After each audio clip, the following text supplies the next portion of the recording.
পবিত্র মাহে রমজান উপলক্ষে ফরিদপুরের আলফাডাঙ্গায় অসহায় ও পথচারীদের মাঝে ইফতার বিতরণ করেছে যুব রেড ক্রিসেন্ট উপজেলা ইউনিট।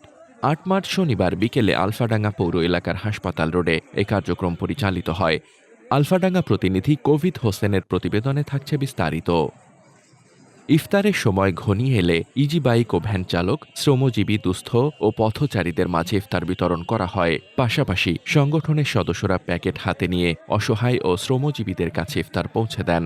এ মহতী উদ্যোগে উপস্থিত ছিলেন আলফাডাঙ্গা উপজেলা প্রেস ক্লাবের সভাপতি আলমগীর কবির, উপজেলা ক্যাবের সভাপতি কবির হোসেন, যুব রেড ক্রিসেন্ট ইউনিটের সহশিক্ষা ও প্রশিক্ষণ বিভাগের প্রধান মোহাম্মদ শহীদুল ইসলাম, স্বাস্থ্য সেবা বিভাগের প্রধান মনিরুল ইসলাম, উপজেলা টিমের আরসি জাহিদুল ইসলাম, জিহাদ, ফেরদৌস, শিশির আহমেদ জয়, রাহুল বেগ, নয়ন, ওবায়দুর রহমান, জোবাইদা, জেরিন, সুমাইয়া ইসলাম সহ সংগঠনের অন্যান্য সদস্য ও সুধীজন। ইফতার পেয়ে খুশি পথচারীরা।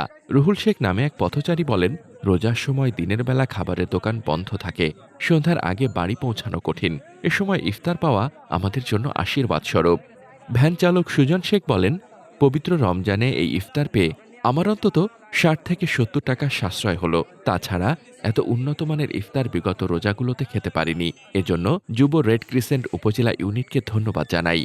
এই মহতী উদ্যোগের জন্য সংশ্লিষ্টদের ধন্যবাদ জানিয়ে সুধীজনেরা বলেন, রমজান মাসে এ ধরনের কার্যক্রম সমাজে ইতিবাচক পরিবর্তন আনে এবং মানবতার সেবায় উৎসাহ যোগায়।